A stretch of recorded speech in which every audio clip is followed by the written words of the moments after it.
Hello, mwiriwe neza, muraho, ndabasuhuje, mbahaye ikaze kuri channel yanyu kuri Agape Official.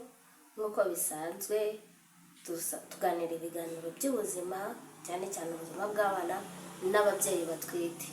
Rero wowe utarakora subscribe, kora subscribe, kore no kuri notification kugira ngo tuzadushyiraho ikiganiro ujye ukireba. Uyu munsi rero tugiye kuganira ku nsanganyamatsiko twibaza ngo ese umwana ugize amezi 6 ni iyihe fashabere twatangira kumuha. Aho urushobora kuba wicaye wibaza ngo ese umwana wanjye ndamugaburira iki, ese umwana wanjye kajya gutangira kurya nzamutangiza iki, ukabyibaza. Ushobora kuba ari ubwa mbere byaye ibyo ngibyo ukaba utabizi. Hari ibintu bitandukanye rero cyangwa se ibyo kurya bitandukanye byunganira umwana ugitangira gufata imfashabere. Nkuko twabibonye muri video zishize, twabonye ko umwana kuva akivuka kugera ku mezi 6 nta kindi kintu aba akwiye kuvangirwa habe n'amazi, usibye amashereka gusa, konka gusa. Uyu munsi noneho tugiye kureba ese umwana utangiye kurya w'amezi 6 niki twamuha. Icyo kibazo gikunda kwibazwa cyane, bikagucaka ukavuga se uyu mwana muhereza iki, ubuse ndamuha ku biryo ndi kurya, bikakuyobera. Ariko ikintu cya mbere nakugiraho inama ukwiye guhereza umwana utangiye kwiga kurya, banza umwigishe kurya umuneke. Fata umuneke uhiye neza wakamara, apana imineke iyo ariyo yose ubonye. Uko ifashe imineke iyo ariyo yose ukamuhereza, ushobora kumutera ubundi burwayi ugasanga aradiyaye. Ariko umuneke ni indyo yoroshye, ni indyo itabangama mu igogora ry'umwana mu gifu. Akaneke keza kakamara ukagafata ukakanumba, kuko abataramenya guhekenyaho ntago abazi ngo ni ibiki. Nkuko umwana ukivuka abataramenya gufata ibere, ukabanza ukamwigisha, ukajya umufatira uko akura akagenda abimenya, niko niyo atangiye kurya aba atazi ngo bigenda gute. Rero tangira umuhereza umuneke. Ikindi, umuneke ikiza cyawo kwa kuba urimo agasukari, uramukurura akaryoherwa, agakomeza akarya. Uko agenda arya rero agenda abimenyera. Ushobora kumutangiza umuneke, ushobora kumutangiza umwembe, ukawufata ukawusya, ukamuha umeze nk'agasosi, cyangwa se urundi rubuto rukoroheye ariko udafashe nk'amatunda, ukamuha agasosi kayo, uriya mushongi wayo. Ntumuhereze ziriya mbuto, ntago ari byiza cyane guhita ufata umwana ugitangira kurya ngo umuhereze ziriya mbuto zo mu matunda cyangwa se zo mu binyomoro. Ikindi kintu witaho ni ukumwigisha kunywa igikoma. Hari ifu y'igikoma igurwa mu maduka nka za Sosoma, za Toha Baby, zirimo amoko menshi atandukanye. Ntabwo uzahita uvuga ngo ngiye kumuha ku ifu mfata y'igikoma. Wewe uri mukuru kandi waracyari umwana, igogora rye riracyari hasi. Ushobora kumutangiza ifu y'igikoma. Ziriya fu z'abana ziba zirimo, akenshi ziba zirimo soya, zirimo ibigori, zirimo umuceri, cyangwa se hari n'igihe bashyiramo n'ubunyobwa. Hari ifu nabonye yo kwa Nyirangama yaje bashyiramo n'ubunyobwa, ibihumura neza. Icyiza cya ziriya fu kandi ziba zifite ukuntu zikoranye akantu k'agasukari, imbese zifite imyunyungugu yazo, imbese iri natirere. Bafite ukuntu babikora bakabivanga bagashyiramo agasukari, n'iyo uyiriye wumva harimo akantu kakunye ukuntu. Ziriya fu rero ni nziza ku mwana. Urayifata ntuhite ujya kuyikora nk'igikoma cy'umugenda. Ushobora kuyifata ukayireka igafata ikamera nka potage, ikamera nk'aho ari kurya ibiryo. Ziriya fu z'igikoma kenshi ni nziza kubera ko si ngombwa kongeramo isukari cyangwa ugira ikindi kintu wongeramo. Kandi umwana ukiri hasi si ngombwa guhita ufata isukari inusanzwe tunywa mu bikoma twebwe bakuru ngo uhite uyimuhereza, ntabwo ari byiza. Ubishoboye wareka no kuyimuha akarinda agira n'imyaka 2 ataranywa isukari, ukamuha igikoma kitagira isukari. Ikindi kintu ugomba kwitaho mu gutegura imfashabere y'umwana, gerageza mu mfashabere yose uteguye ushyiremo imboga. Imboga ni nziza cyane, zikungahaye kenshi kuri vitamine A. Iriya vitamine A rero iboneka muri karoti akenshi, ikaboneka mu mboga. Ni nziza kuko mbese ifasha cyane cyane ku maso, bituma umwana atagira uburwayi bw'amaso bwa hato na hato butandukanye. Rero nk'iyo ufashe, nk'iyo ugiye nko kumutekera umwana, ugafata nk'utuboga twa epinari, ugafata karoti imwe, ugafata ikirayi kimwe, ugafata indagara ku muntu udafite ubushobozi, cyangwa se ugafata ifi nimba ufite ubushobozi. Ariko ni byiza gukoresha ziriya fi za file zigurwa muri alimentation zitagira amahwa, ko ziriya zindi ushobora kwibwira ngo nta mahwa arimo, ugasanga hagiyemo ihwa rigizeho umwana ikibazo. Ni byiza ko niba ugiye gukoresha amafi, koresha ya mafi ya file agurwa mu alimentation. Urebe ucekinge neza ko iyo fi ari y'uwo munsi itamaze igihe, kuko hari igihe usanga bafite amafi yatangiye gupfa ukuntu wakoraho ukabona irivuvura yagize ikibazo, yapfuye, yatangiye kubora. Impamvu nkubwiye ibyo biryo rero, gufata ikirayi ukavangamo n'imboga, ugashyiramo urunyanya, ugashyiramo karoti, ugashyiramo idodo, ugashyiramo ifi cyangwa se indagara. Nk'uko twabibonye, ni byiza guha umwana ibyo kurya biturutse ku matungo. Ni ukuvuga ngo ubwo indagara ni ku matungo, cyangwa se ukaba wamushyiramo igi. Igi rikungahaye kuri poroteyine nyinshi cyane. Byibuze gerageza umwana umwe igi rimwe ku munsi, kandi rikungahaye kuri kalisiyumu. Ya kalisiyumu ikomeza amagufwa, ya kalisiyumu ituma namera y'amenyo akomera. Ni byiza ko rero umuha ibiryo bikungahaye ku ntungamubiri. Hari ibiryo bitandukanye wahereza umwana kandi byoroshye wa mwana ugitangira kurya. Ibyo ngibyo ngubwiye by'ibirayi, gerageza ubinombe byorohe, cyangwa se nimba ufite blender ubiblendinge bibe potage, ubimuhe byoroshye. Hari abantu benshi bakunda kuvuga ngo umwana simuha umunyu. Mu by'ukuri nimba uri umuntu mukuru ukaba ukunda ibiryo birimo umunyu, kandi ibiryo birimo umunyu biraryoha pe, kandi n'umwana araryoherwa. Nufata umwana uri ukuvuga ngo uko agenda akura azagenda byanga. Si ngombwa wenda ngo ushyiremo umunyu mwinshi, ariko bashyiramo gakeya k'umwana nyine, nawe urabyumva. Ariko nanone ntumuhereze ibiryo bitagira n'akunyu na gakeya pe, bituma n'umwana atabirya nta peti, abirya nta peti pe. Ikindi kintu tugomba kwitaho mu guha ibyo kurya abana, ushobora kumuha ikijumba, ushobora kumuha umwumbati, bitewe n'uko wowe wateguye ibyo kurya wateguye kumuha. Umwumbati, ikijumba, igitoki, ikirayi, byose ni ibyo kurya twese dusanzwe dufata, n'umwana wabimuha. Ariko uko tubirya bitandukanye n'uko wabiha umwana. Bifate ubinombe, ubireke bishye cyane. Nurangiza ubinombe nimba nta ya blend ufite cyangwa passoire ngo bisye. Binombe ku buryo biraba byoroshye, birya nk'umurya agasosi. Ikindi kandi ntiwibagirwe gushyiramo imboga za dodo. Ikindi ntiwibagirwe gushyiramo karoti n'urunyanya. Niyo ubireba ubona bisa neza, n'umwana nabwo bimutera pitirika. Burya ngo kugira ngo umuntu mu nda abanze arye habanze kurya amaso. Burya nuko bisa bituma umuntu agira apeti yo kubirya. Ibyo byo kurya rero, ibyo bijumba bituma umwana agira imbaraga, agakomera, agahaguruka. Nimba ari kwiga kugenda, agahaguruka vuba, afite imbaraga, mbese atajegajega, atari bya bindi byo guhaguruka akadigadiga ukabona igiye kwikubita hasi. Bitavuze ko rero numva umwana atangiye gufata ifashabere ukwiye kumukura ku ibere, nyabona iryo kosa ntuzarikore. Niba atangiye gufasha abere nyine n'ibyunganira ry'abere, kuko abatangiye gukura, igifu kiwe nacyo kiba kimaze kwaguka, amashereka yawe w'umuha atabasha kumutunga bakageze ku myaka 2. Niyo mpamvu habaho ifashabere.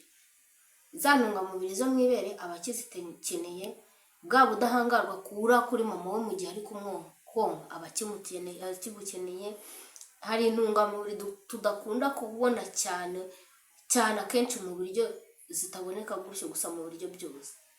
Ariko no mu mwonsa wowe hari izo wamaze gufata, hari igihe ufite azabasha kuzibona nk'uko byagenye bihagije. Ikindi kandi niba ushaka ko umwana wawe agira ubuzima buzima, gerageza kumuha ibyo kurya bikungahaye ku ntungamubiri, gerageza gukora time table, ingengabihe, utegure uko umugaburira ku munsi. Ntabwo ari ugufata gutyo gusa ngo pa uhita umuhereza, no, ugenda umuha gake gake uko akura. Agenda uyu munsi nimba yabashije kurya igice cy'ikirayi, ejo nagira wenda amezi 7 azatangiye kurya ibirayi 2, amezi 8 arye 3 ku munsi, amezi 9 arye 4. Uko akura niko n'igifu cye kigenda cyaguka, atangiye kurya byinshi. Wifata umwana w'imyaka 5 umuhereza ikirayi kimwe nk'icy'umwana w'amezi 6 rwose. Hari ababyeyi bakora ibyo bintu ngo ni umwana ngo ibiryo ntabwo abimara. Uko utamuhereza ngo arye ibyo ashoboye, hari n'igihe umuha dukeya ngo ari bubyangize, ugasanga umwana ntabwo ahaze pe, kandi ngo uri kwanga ngo ataza ngo kubimena, ngo ni gaspillage n'iki. Bimuhereze, nabisigaza nawe wabirya uri mama we. Ntabwo cyambere ntiwinena umwana wawe, ariko gerageza we kwicisha umwana inzara. Aka kanya ashobora kubyanga, ariko nyuma y'amasaha 2 kuko aba amaze gusonza, ushaka kumuha akabirya. Umwana ni gake gakeya, ntabwo ari uguhutiraho gutyo gusanga ahita abyemera. Hari n'utangira kurya rwose ibiryo akabyanga, hari n'utangira kurya igikoma akacyanga burundu, hari n'utangira amata akayanga. Ariko amata yanze abasha kunywa igikoma, sava nta kibazo, kuko igikoma cya gikungahaye ku ntungamubiri nyinshi. Ariko ushobora no kugerageza ukamuvangira. Umwana wimuhindyemo, uko udashobora kurya imyumbati kuva kwa mbere kugera ku wundi wa mbere, uko byakubangamira niko n'umwana bimubangamira. Uyu munsi ushobora kumutekera icyo kirayi ukamushyiramo epinari, akenshi nizo dukunda gukoresha ku bana, nizo mboga dukunda gukoresha ku bana. Cyangwa se ukamutekera ikirayi ugashyiramo karoti, ugashyiramo na brokoli, bitewe n'imboga ukunda gukoresha ku mwana wawe. Ejo ukavuga ati reka muhe noodles, ugafata noodles, kandi si ngombwa ko ufata noodles ugafata amakaroni y'umweru.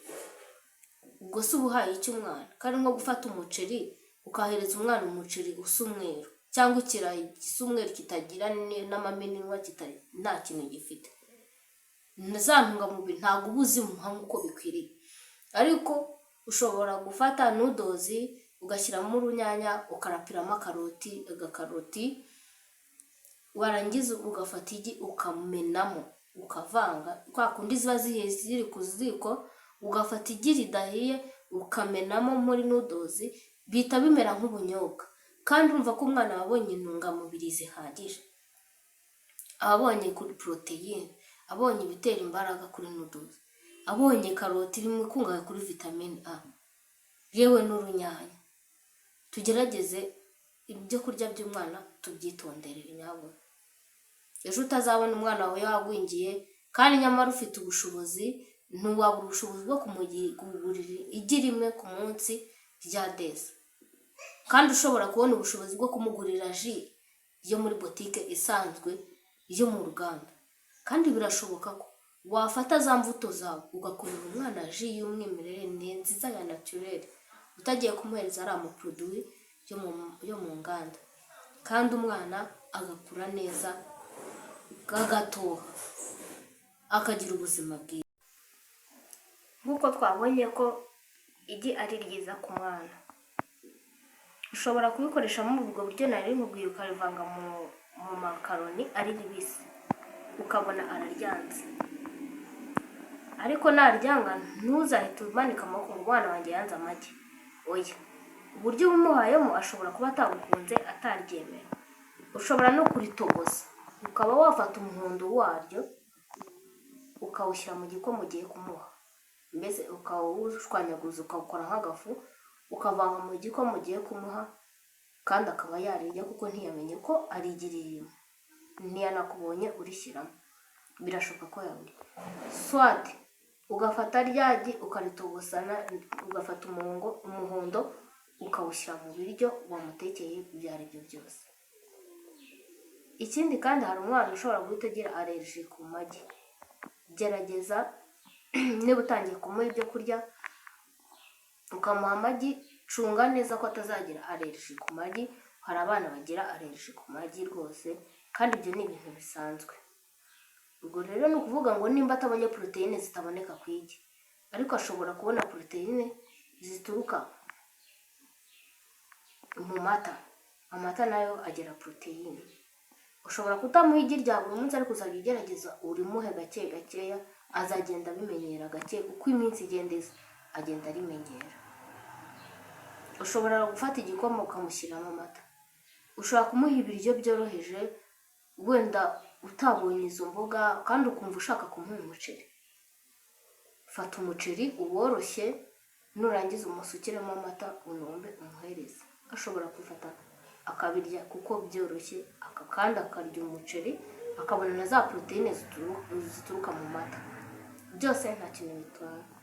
Ariko ikintu cya mbere cyo nagiraho inama ku babyeyi bakibyara, bakimara kubyara, wihita ufata ibintu byose ngo uhite uhutire wumve ko ibintu byose ugomba gufata umwana ukamududa. Oya, tangira umuha duke duke gake gake. Ikindi kandi hari ikindi kintu ababyeyi bajya birengagiza. Umwana utangiye gufata imfashabere, aribyo bya bindi nababwiye, ugasanga umwana amaze kugera amezi 9 uracyamuha ikirayi kimwe, kandi nyamara uko agenda akura igifu cye kigenda gikura nacyo cyaguka gake gake gake gake.